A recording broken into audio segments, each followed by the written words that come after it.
Welcome to Brain for Technical Education. और आज हम डिस्कस करेंगे class 9th NCERT math chapter 8 quadrilaterals में एक्सरसाइज 8.2 क्वेश्चन नंबर 2 को। तो चलिए शुरू करते हैं।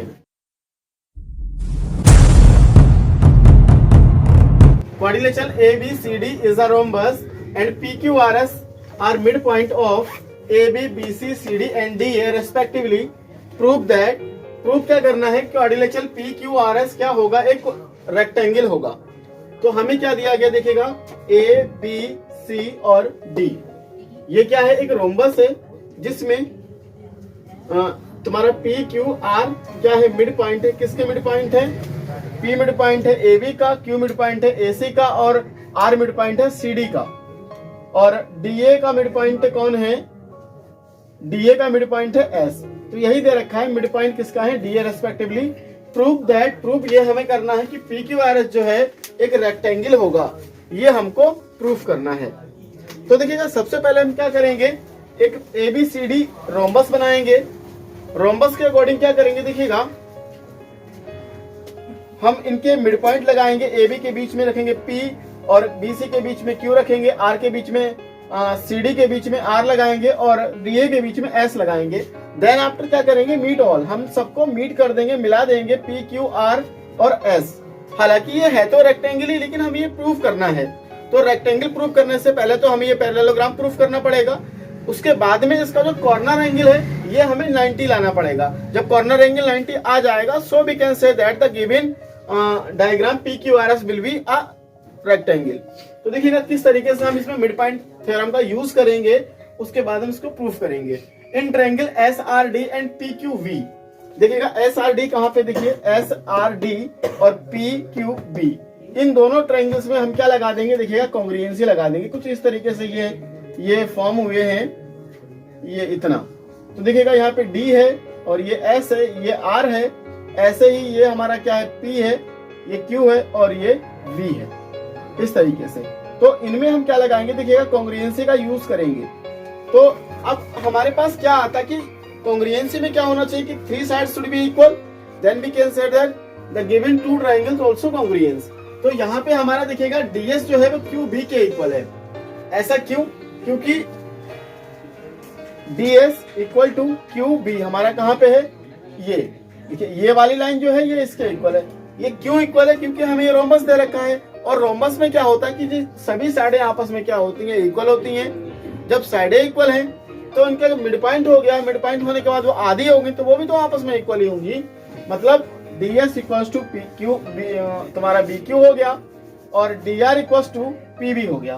तो यही हमने राइट किया है। देखिए DS इक्वल्स टू QB, ये हम गिवन में लेंगे। DS जो है वो किसका आधा है? DS पूरी AD का आधा है और BQ जो है BC का आधा है। यही हमने यहाँ पे राइट किया। QB, तुम्हारा QB जो है वो BC का हाफ है। यहाँ पे BC कर लेंगे, ये हमारा BC होगा। देखिएगा 1/2 BC। 1, 2 यानी 2 प्रॉपर्टी हो गई। तीसरी प्रॉपर्टी हम क्या यूज कर लेंगे?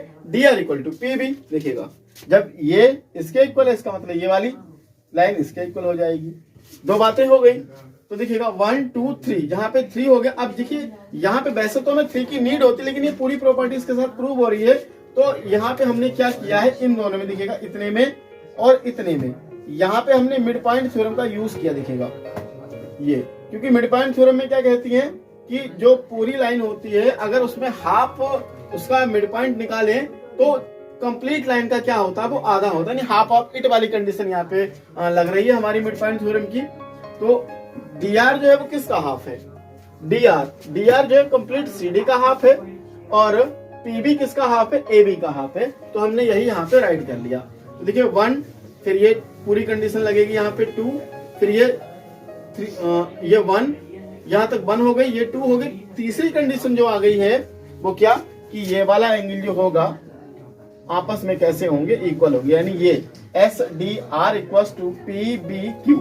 तो यही हमने राइट किया है, SDR इक्वल टू PBQ। आपस में क्या होंगे? ये इक्वल होंगे। और इस तरीके से ये हमारा कॉन्ग्रुएंस प्रूफ। ठीक है। देखिए एस आर डी, जब ये देखिए तीनों प्रॉपर्टी हो गई तो एस आर डी और पी क्यू बी क्या हो गए, आपस में कॉन्ग्रुएंस हो गए। अगर हम बात करेंगे तो ऐसे ऐसे यहाँ पे देखिए दो साइडों का यूज हुआ है, यहाँ पे ये साइड है, बाकी ये एंगल्स भी आ गए। तो देखिए दो साइड यानी एक ये और ये एंगल, साइड एंगल साइड का यूज हुआ।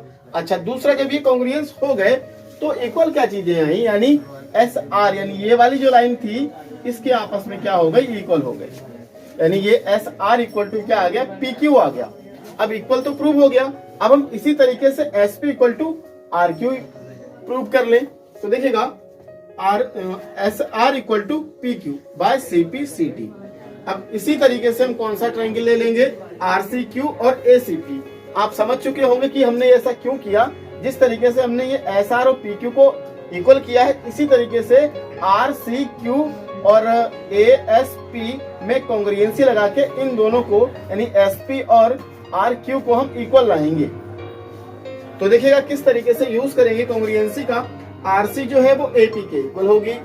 आर सी कहाँ पे, देखिए ये, और ए पी ये है, आपस में ये दोनों इक्वल होंगे। क्यों, क्योंकि मिड पॉइंट है और रोम्बस तो है, यानी ये पूरी लाइन इस पूरी लाइन के इक्वल है, तो आधी लाइन भी आधी लाइन के इक्वल होगी। इसी तरीके से ये पूरी लाइन इस पूरी लाइन के इक्वल है, तो जो ए एस होगा वो सी क्यू के इक्वल होगा। यही यहाँ पे देखिए लिखा भी है, C Q equal to A S.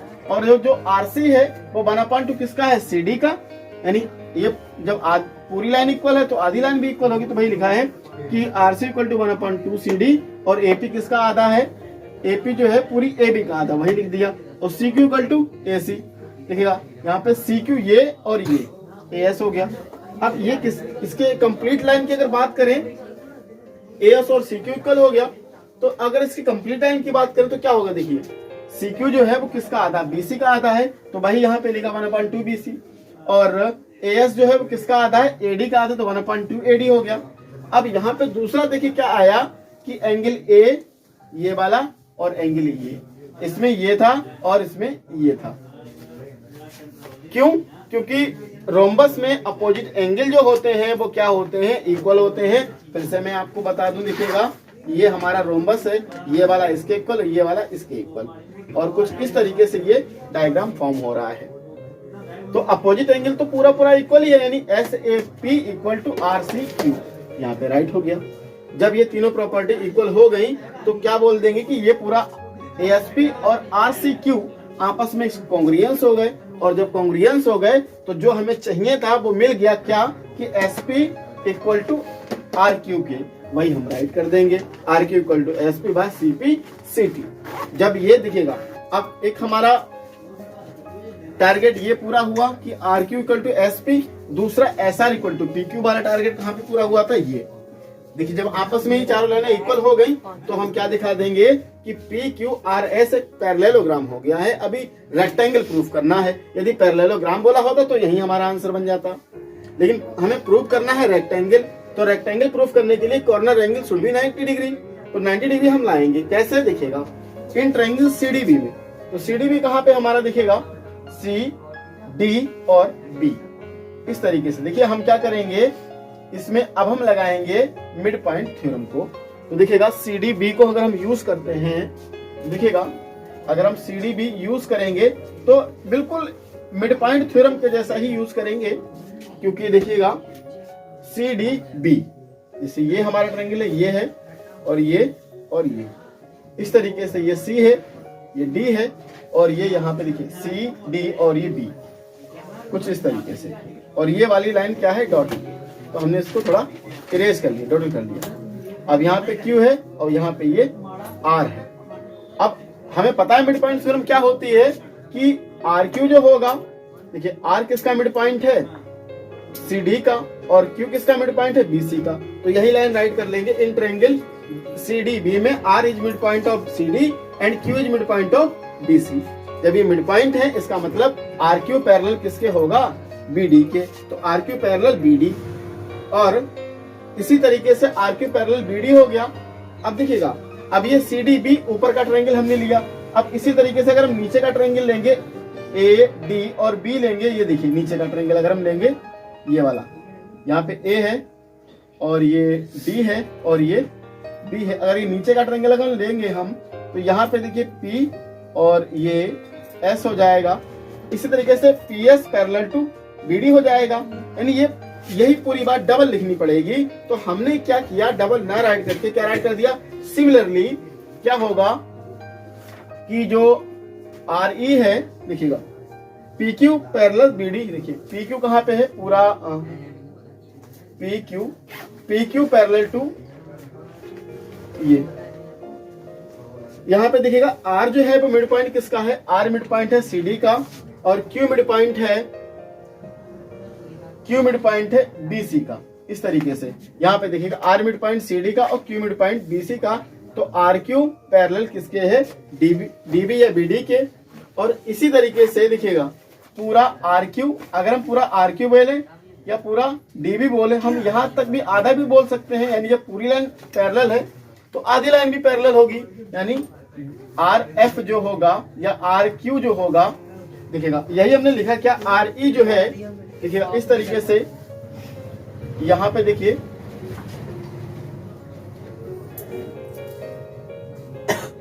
अब ये देखिए एक पार्ट तो हमने प्रूफ कर लिया कि RE जो है वो पैरेलल है किसके, BD के। यानी RQ जो है वो BD के पैरेलल हो गया। अब इसी तरीके से हम क्या करेंगे कि SP जो होगा वो BD के पैरेलल होगा। और इसी तरीके से ये अगर हम छोटे पार्ट को देखें, RE देखिए कहाँ पे है, देखिए पूरा जो RS है वो किसके पैरेलल है, इस AC के। तो अगर हम चाहें तो RE जो है वो किसके पैरेलल होगा, OF के। यानी ये इतना पार्ट जो है वो इतने पार्ट के क्या होगा, पैरेलल होगा। तो वही लिखा है कि RE जो है वो किसके पैरेलल है, OF के या पूरी AC के पैरेलल है। तो वही लिख दिया। इसका मतलब क्या हो जाएगा कि OFRE कहाँ पे है, देखिए OFRE क्या होगा, एक रेक्टेंगल हो गया, यानी पैरेललोग्राम हो गया। जब पैरेललोग्राम हो गया, दूसरी बात इसका जो ये कॉर्नर एंगल है वो क्या है, 90 डिग्री है। ERF और EOF और ERF ये दोनों क्या है, आपस में इक्वल है और 90 डिग्री है।